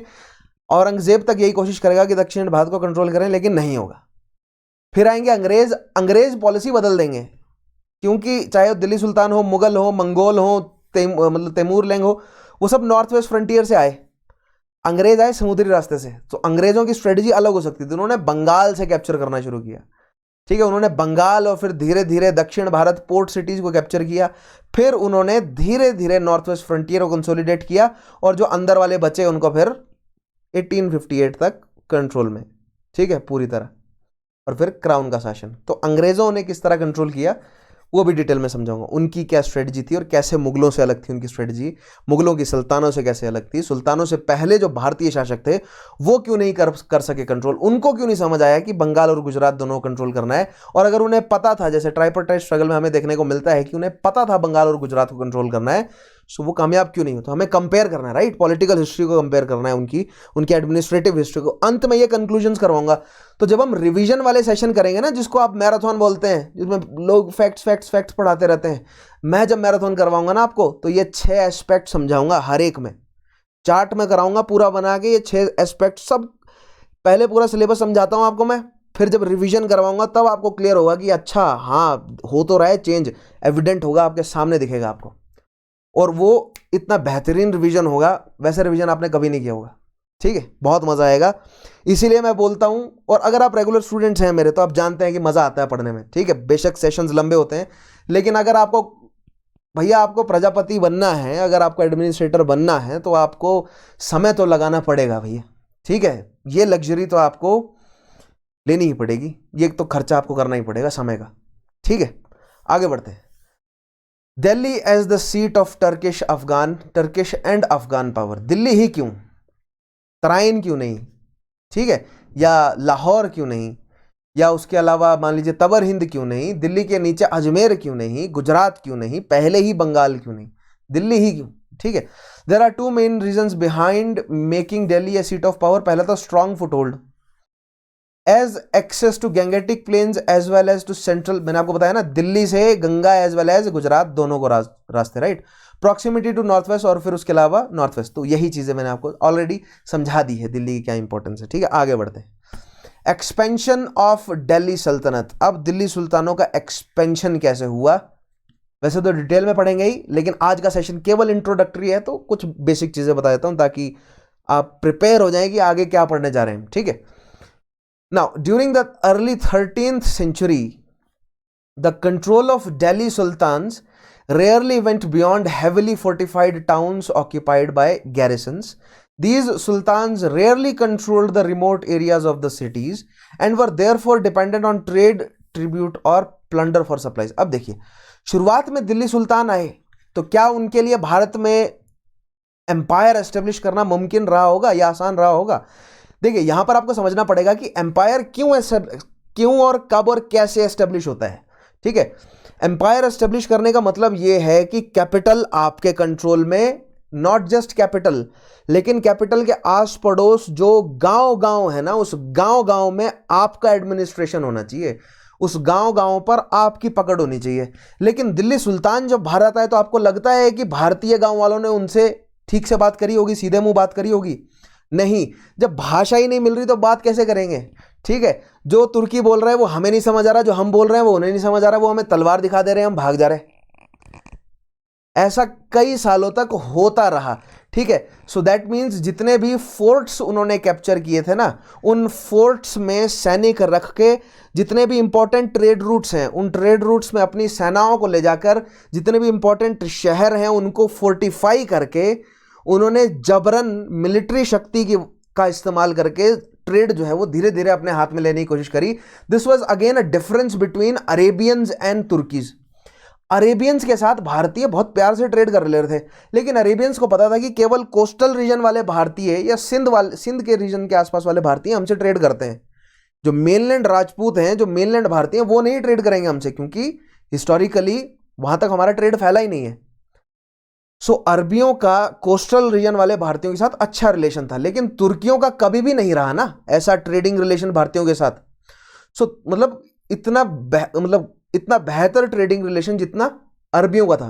तो भारतीयों ने जो है वो बिल्कुल कंप्लीटली नेग्लेक्ट कर दिया तुर्कियों को। तो तुर्कियों को पैसा तो कमाना था, अब इतना एरिया जीत लिया तो उसको चलाने के लिए पैसा चाहिए, तो वो तलवार के नोक पर लेना शुरू किया।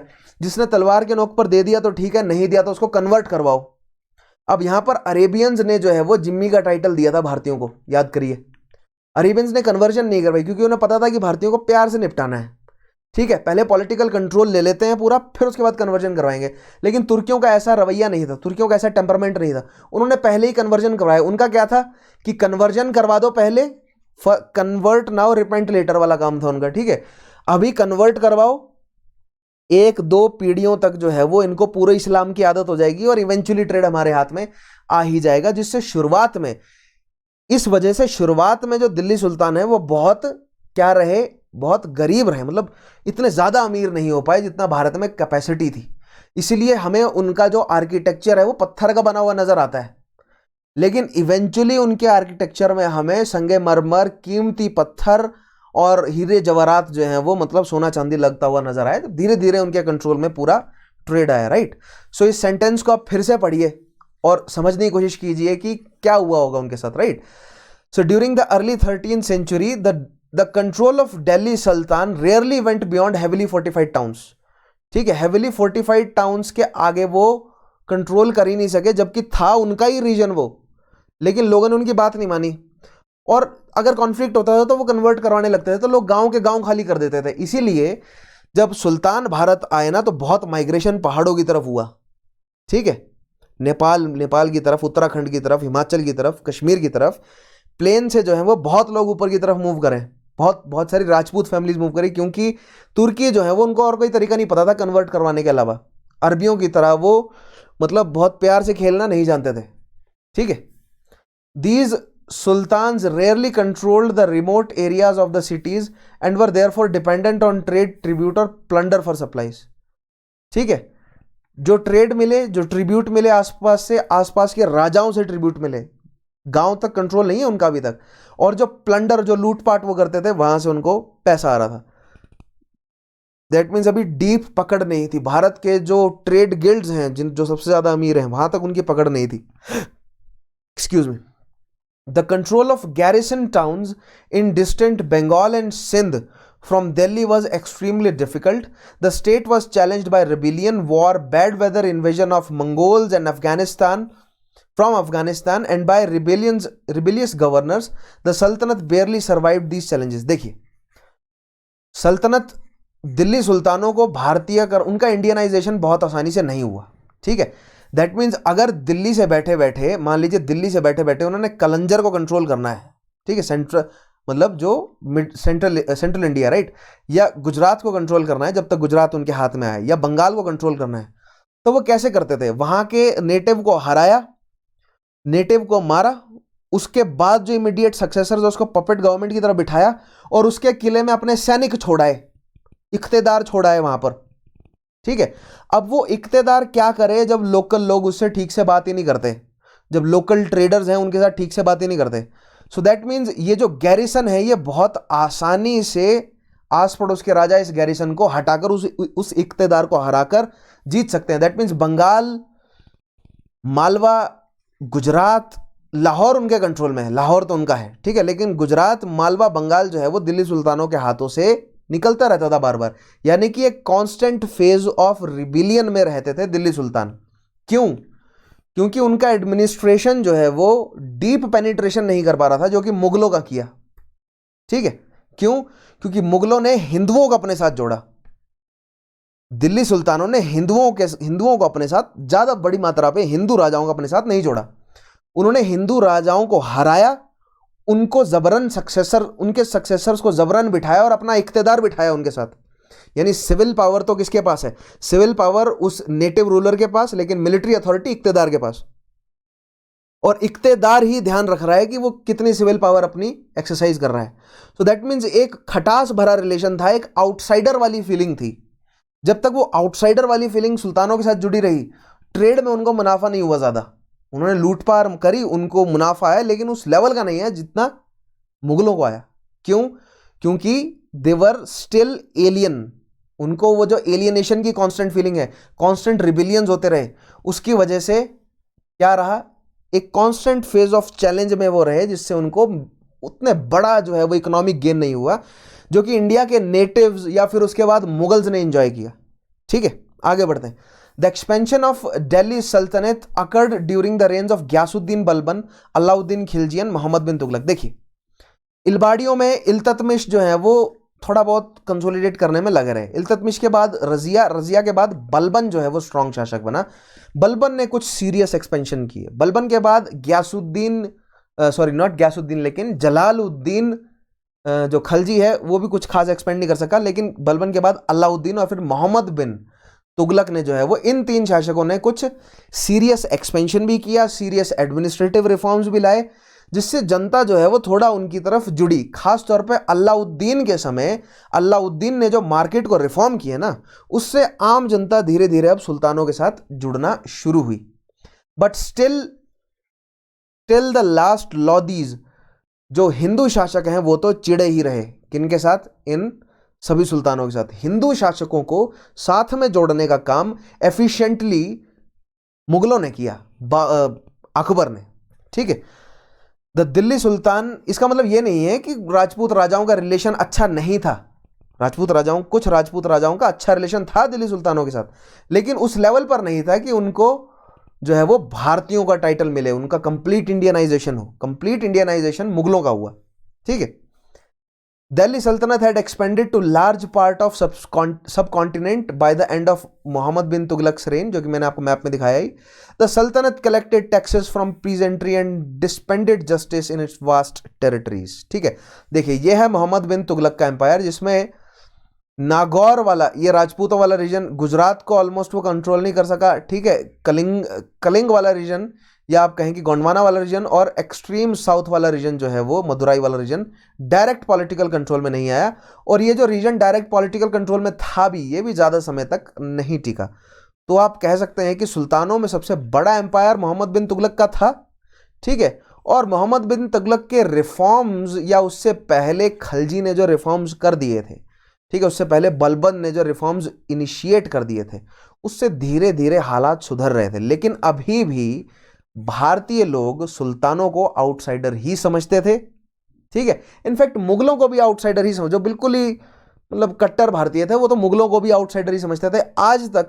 आज तक मुस्लिम पॉपुलेशन को, भारतीय जो कट्टर हैं, नेटिव्स हैं जो कट्टर, वो अभी भी मुस्लिम पॉपुलेशन को आउटसाइडर ही समझते हैं, ठीक है। लेकिन कंप्लीट इंडियनाइजेशन या एक कंसिडरेबल इंडियनाइजेशन मुगल्स का हुआ भारत में, ठीक है। अगर आप इसी मतलब आउटसाइडर वाली अगर आप फिलॉसफी में जाए तो कोई भी नेटिव नहीं है भारत का, राइट। किसी ना किसी पॉइंट ऑफ टाइम में भारत में सबने इन्वेड ही किया है, ठीक है। भले ही वो प्री हिस्टोरिक आदमी हो, वो भी तो अफ्रीका से आया है ना, ठीक है, वो भी तो नेटिव नहीं है ना इंडिया का, ठीक है। तो इस तरह तो जो द्रविड़ हैं वो भी कह सकते हैं कि आर्यों ने इन्वेड किया है, ठीक है। तो और जो प्रेजेंट डे आर्य हैं वही मतलब, या जो मतलब स्वर्ण है, स्वर्ण वर्ग है, या जो ब्राह्मणिक कल्चर है, वही मुस्लिम्स को रिपेल करने की कोशिश करता है मोस्टली, ठीक है। और उन्हीं की वाणी में बाकी पूरा भारत के अन्य जो हैं वो जातियां भी, या अन्य जो कम्युनिटीज़ हैं वो भी बोलती हैं।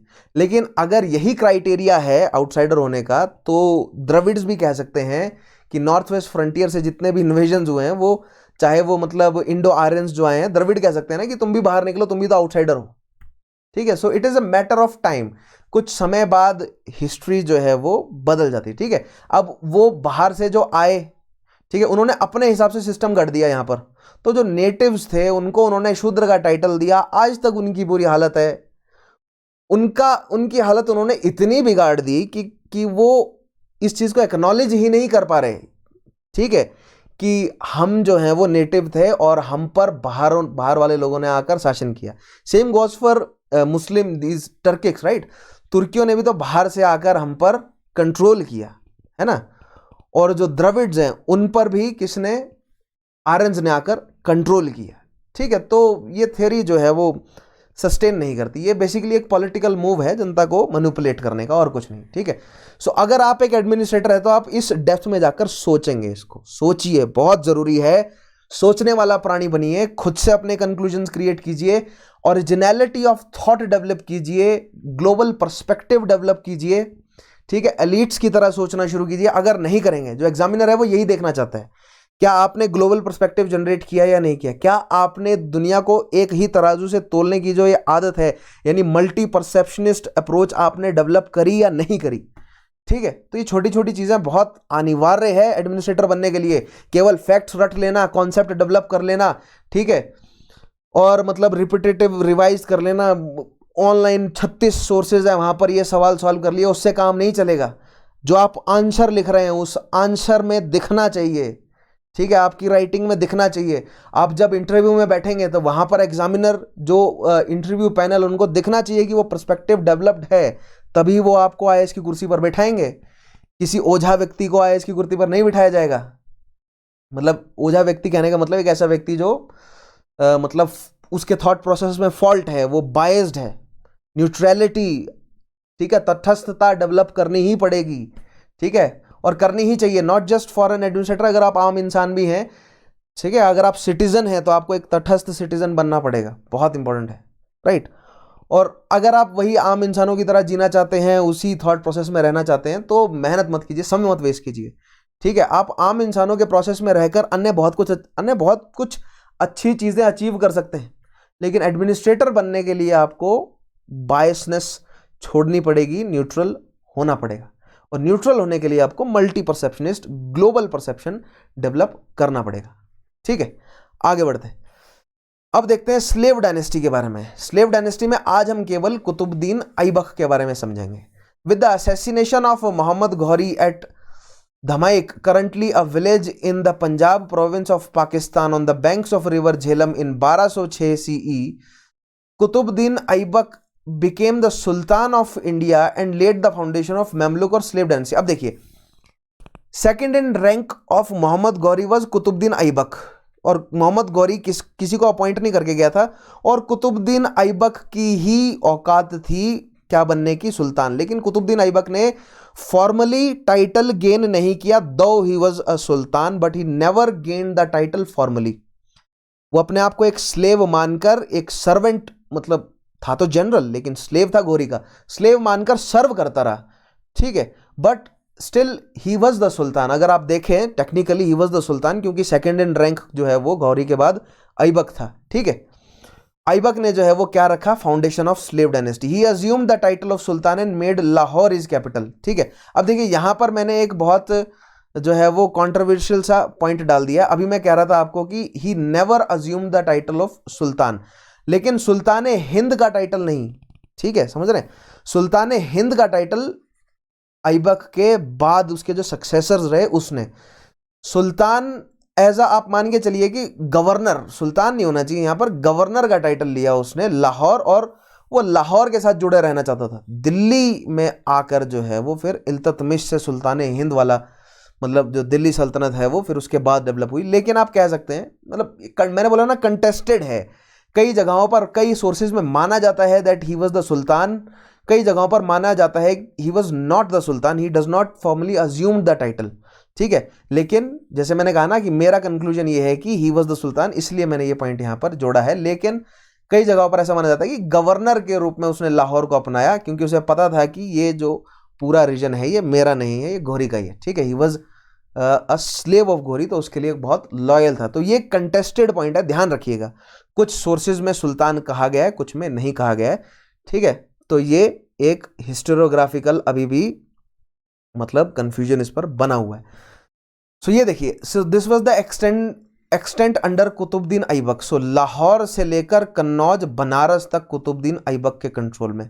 ठीक है, और फिर उसके बाद एडिशंस बाय इल्तुतमिश ने फिर उसके बाद ऊपर पेशावर, मुल्तान, नीचे थाटा और यहाँ पर बंगाल तक का पूरा रीजन, उज्जैन, रणथंबोर, अजमेर, ये सारे रीजन जो हैं वो इल्तुतमिश अपने सब्जुगेशन में लेकर आया। अब यहाँ पर मैंने जो आपको बताया था कि ये जो इंपॉर्टेंट पोस्ट हैं, इन पोस्ट पे इख्तेदार बिठे, जैसे मान लीजिए बनारस में, ठीक है, मतलब प्रयाग में, उसके अलावा भिलसा हो गया, अजमेर है खास तौर पे, मथुरा है, लाहौर है, ठीक है, पेशावर है, मुल्तान है, इन पर इख्तेदार अपॉइंट किए गए। इख्तेदार एक मिलिट्री पोस्ट है, लेकिन जो सिविल पोस्ट है वो आम तौर पे मान लीजिए बनारस का जो शासक रहा होगा उसको मार के उसके जो सक्सेसर्स हैं उनको कठपुतली बनाकर बिठाया होगा, लेकिन मिलिट्री पोस्ट जो है वो इख्तेदार के हाथ में रही होगी। और इख्तेदार ध्यान रखता होगा कि ये जो सिविल पोस्ट है इसका गलत इस्तेमाल ना करे native.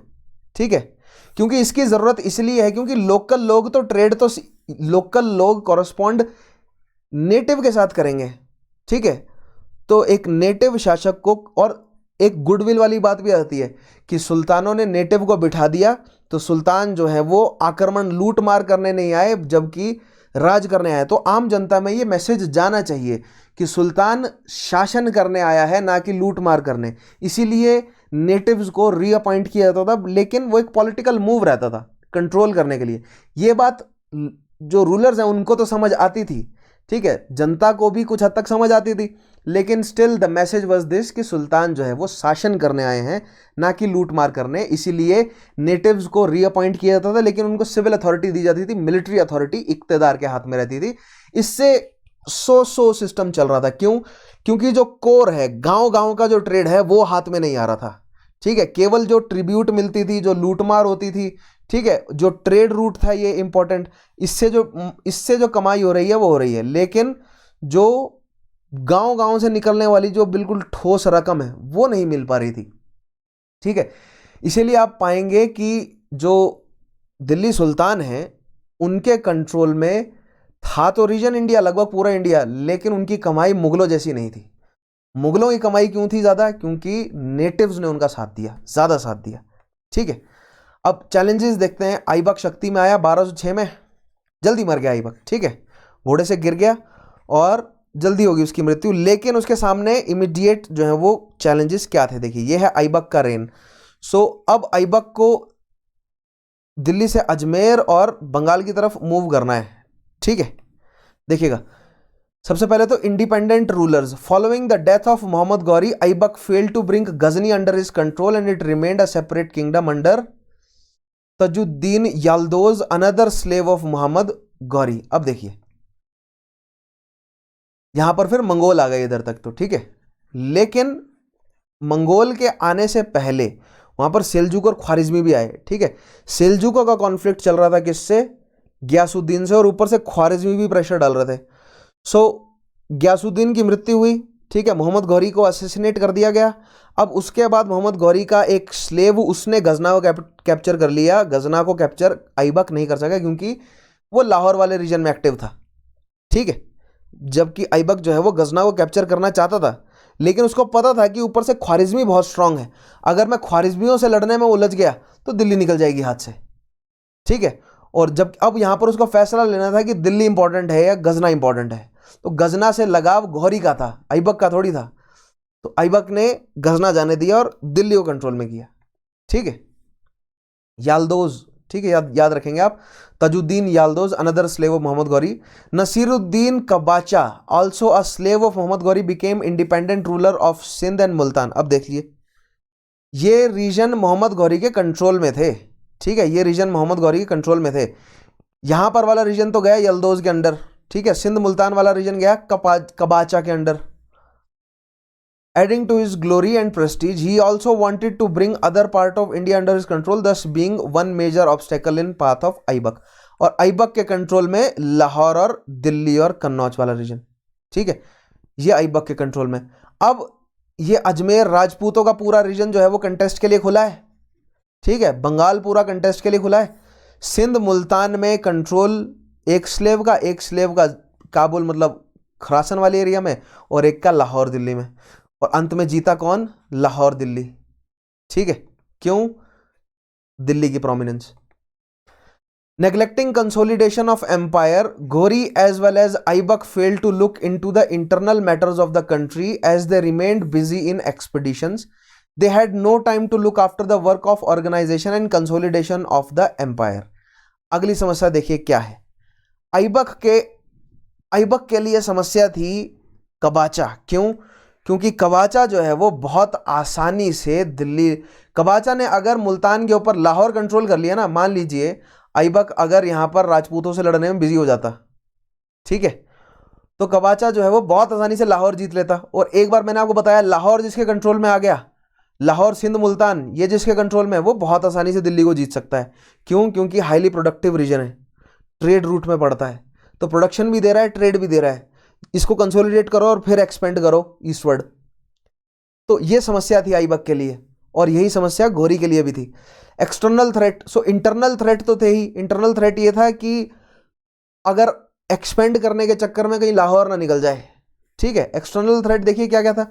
It was essential for Aibak to safeguard his Indian empire from the politics of other region. One such threat was from the Shah of Khwarizm, a Central Asian dynasty, who was an imperialist and his eyes were fixed on Ghazni and India. अब देखिए central Asia से ख्वारिज्मी सेल्जुकों को, यहां पर ख्वारिज्म और Seljuk जो है वो आपस में लड़ रहे हैं, जिसमें सेल्जुकों को फिर फाइनली ख्वारिज्म जो है वो रिप्लेस कर देंगे और फिर ख्वारिज्मों को रिप्लेस करेंगे मंगोल। ठीक है, लेकिन ख्वारिज्म भी तो यही चाहता है कि गजनी के बाद इंडिया कंट्रोल में करें। तो ऐबक के लिए नेक्स्ट जो है वो प्रॉब्लम है Khwarezm. That means north west frontier को कंसोलिडेट करना बहुत ज़रूरी है। इसीलिए कैपिटल जो है वो लाहौर रखी ऐबक ने, ताकि नॉर्थ वेस्ट फ्रंटियर कंसोलिडेटेड रहे, आगे ना बढ़े। ठीक है, सो ये देखिए ख्वारिज्मी है, यहाँ पर पहले सेल्जुक थे। ख्वारिज्मी कहाँ से डेवलप हुए थे? अराल के नीचे, मैंने आपको बताया ना, अराल के नीचे यहाँ से ख्वारिज्मी डेवलप हुए, और इन्होंने इस पूरे रीजन को, देखिए ये रीजन है ट्रांस ओक्शियाना यानी कि मवार अन नहर वाला रीजन, ये रीजन है खुरासन, ये है आपका ईरान, ये है आपका अफगानिस्तान वाला रीजन। ठीक है, तो अफगानिस्तान, खुरासन और ट्रांस ओशियाना, ईरान, ये सारे रीजन जो है वो ख्वारिज्मों ने अपने कंट्रोल में किए। और फिर ख्वारिज्मों को हराया फर्दर किसने? मंगोल्स ने। ठीक है, मंगोल्स ने तो फिर पूरा ही लूट मारा ना, ये सारा रीजन अपने कंट्रोल में किया, भारत में नहीं एंटर किए। समझाऊंगा क्यों। अब बात करें ऐबक के एडमिनिस्ट्रेशन की। Aibak's administration was purely military due to scarcity of time to develop a sound system. ठीक है, अब देखिए ऐबक का सिस्टम मिलिट्री सिस्टम था और उसने अभी इख्तियार भी अपॉइंट नहीं किया। फॉर्मली इख्तियार इल्तुतमिश ने अपॉइंट किया, अदरवाइज वो उसी डायरेक्शन में काम कर रहा था, क्योंकि कल्चर एडमिनिस्ट्रेटिव सिस्टम था वो फारसी उठा कर लाए थे, और इख्तियारी जो है वो एक फारसी सिस्टम है। The local administration was left in hands of native officer who followed the traditional revenue model. अब देखिए, ये मैंने आपको बताया ना, जो मान लीजिए कोई भी रीजन जीता है, वहां पर जो सिविल अथॉरिटी है वो नेटिव रूलर के पास, जो मिलिट्री अथॉरिटी है वो ऐबक के हाथ में। इट इज इख्तियारी, लेकिन इसको फॉर्मली जो है वो इल्तुतमिश ने एस्टेब्लिश किया। ठीक है, ऐसा करने का कारण क्या? क्योंकि जितना भी ट्रेड है वो तो नेटिव के साथ होगा ना, क्योंकि आम लोग, जो आम जनता है, जो पुराना एस्टेब्लिश ट्रेड गिल्ड है, वो तो तुर्कियों से भाषा ही नहीं मिलती, उनकी बात ही नहीं कर पाते वो। ठीक है, the Muslim officers were made in charge of administration of capital and provincial towns. Capital यानी जब तक लाहौर रही, फिर उसके बाद दिल्ली, और जितने भी इंपॉर्टेंट टाउन्स थे वहां पर एडमिनिस्ट्रेशन जो है वो मुस्लिम, आप मान के चलिए, एडमिनिस्ट्रेटर्स के हाथ में रहा। ठीक है, in 1210 he fell down from a horse while playing chaugan. Chaugan is horse polo. ठीक है, अगर मेरे कोई हिमाचली साथी देख रहे हैं तो वो आप जानते हैं हमारे यहाँ पर भी बड़े ग्राउंड्स को चौगान कहा जाता है। और हॉर्स पोलो आपने देखा है कि घोड़े पे बैठ के जो है वो एक स्टिक से बॉल को हिट किया जाता है, सो दैट्स हॉर्स पोलो। उस गेम को खेलते हुए जो है वो घोड़े से गिरा, और घोड़े से गिरना कोई जोक नहीं है, घोड़ा काफ़ी तेज़ दौड़ता है, और अगर आप गिरते हैं तो काफ़ी फोर्स से गिरते हैं। और अगर आप मतलब मान लीजिए अगर कूल्हों के बाहर गिरे तो मतलब जो पेल्विक बोन है वो उनका शैटर होना तो पक्का ही है, लेकिन सर अगर आपका धरती पर लगता है तो वो भी फूट के तुरंत मर जाएंगे। तो घायल हुआ और अपने वुंड्स की वजह से कुछ समय बाद उसकी मृत्यु हो गई। ठीक है, and died instantly when the pommel of saddle pierced his ribs. ठीक है, रिब्स में चोट लगी, घायल हुआ, ब्लीडिंग हुई, और इवेंचुअली उसकी मृत्यु हो गई। ही वॉज बरिड इन लाहौर। अब बहुत इंपॉर्टेंट है, कहां पर बरी किया गया है कुतुबुद्दीन ऐबक को? लाहौर में। ठीक है, अब बात करते हैं कुतुबुद्दीन ऐबक के आर्ट एंड कल्चर का। सो कुतुबुद्दीन ऐबक के एडमिनिस्ट्रेशन में बेसिक पॉइंट क्या रखना है कि मिलिट्री सिस्टम है, एडमिनिस्ट्रेटिव सिस्टम एस्टेब्लिश करने का उसको समय नहीं लगा। जो एडमिनिस्ट्रेशन है वो लोकल्स का ही था, नेटिव्स का ही था, यानी कि राजपूत राजाओं का जो एडमिनिस्ट्रेशन चल रहा था वही था। केवल उस एडमिनिस्ट्रेशन पर नजर रखते थे मिलिट्री तौर पर कौन? ऐबक के लोग। ठीक है, आगे बढ़ते हैं। ऐबक इज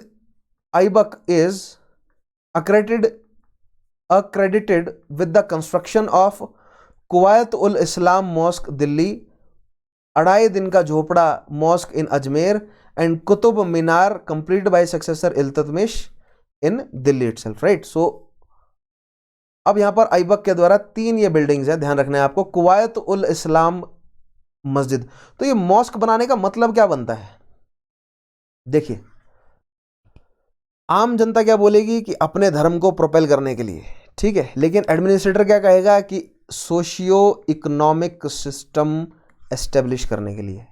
ठीक है, दिल्ली में जहां पर हिंदू मंदिर थे उन मंदिरों को तोड़कर वहां पर यह मॉस्क क्यों बनाई गई? अब आम लोग क्या कहेंगे कि धर्म का नाश करने के लिए, हिंदू धर्म का नाश करना चाहते थे वो। ठीक है, लेकिन एडमिनिस्ट्रेटर क्या कहेंगे कि सोशियो इकोनॉमिक सिस्टम रिप्लेस किया उन्होंने। ठीक है, उन्होंने राजपूतों का सोशियो इकोनॉमिक सिस्टम रिप्लेस करना है और अपना बनाना है, ताकि पैसा उनकी तरफ आए, राजपूतों की तरफ ना जाए। जब तक मंदिर मौजूद रहेंगे तब तक पैसा उन तक कैसे पहुंचेगा? पैसा तो मंदिरों तक पहुंच गया ना। और जो ब्राह्मण है वो मुस्लिम राजाओं की मदद क्यों करेंगे? ब्राह्मण जो है वो नेटिव्स की मदद करेंगे। तो इसीलिए मंदिरों को तोड़ा जाना तुर्कियों के लिए सेंस बनती है, और वहां पर मस्जिद बनाना तुर्कियों के लिए सेंस बनती है। क्यों? क्योंकि सोशियो इकोनॉमिक ऑर्डर, पैसे का फ्लो उनको अपनी तरफ घुमाना है। राइट, सो जहां जहां पर ये मंदिर, जहां जहां पर ये मस्जिदें बनाई गई हैं वहां पर मंदिर थे पहले, ऑब्वियसली। ठीक है, क्यों? क्योंकि उनको इकोनॉमी का फ्लो अपनी तरफ रखना है।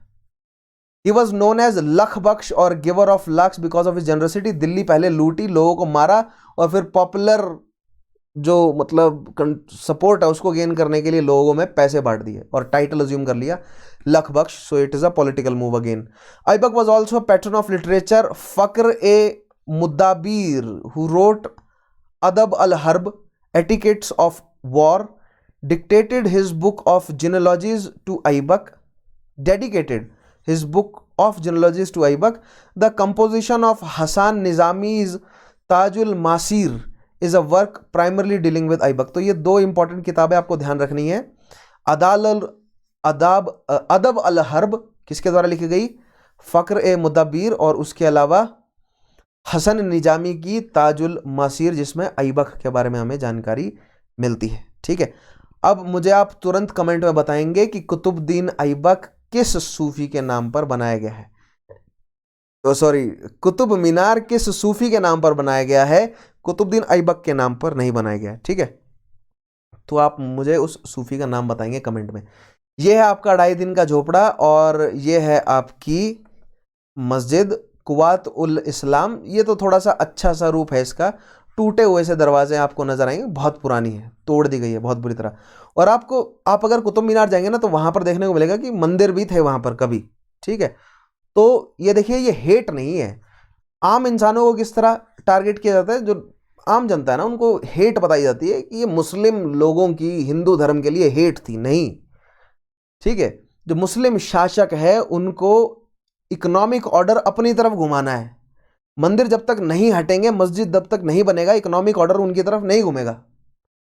ठीक है, सो ये एक सियासी फैसला होता है, एक पॉलिटिकल मूव होता है। आम जनता को ऑब्वियसली आम जनता को हेट की तरह दिखाना ही पड़ेगा, तभी आप जनता को मैनिपुलेटेड रखते हैं। ठीक है, अदरवाइज कैसे 1% ऑफ पॉपुलेशन 99% पॉपुलेशन पर राज कर लेगी? अगर 99% पॉपुलेशन अवेयर हो जाएगी तो ये 1% लोग कैसे बेवकूफ बनाएंगे इन्हें? तो ये 1% लोग 99% पॉपुलेशन को इन्हीं धर्म के नाम पर, व्यवसाय के नाम पर, रीजन के नाम पर बांट के रखते हैं ताकि वो आपस में लड़ते रहें। ठीक है।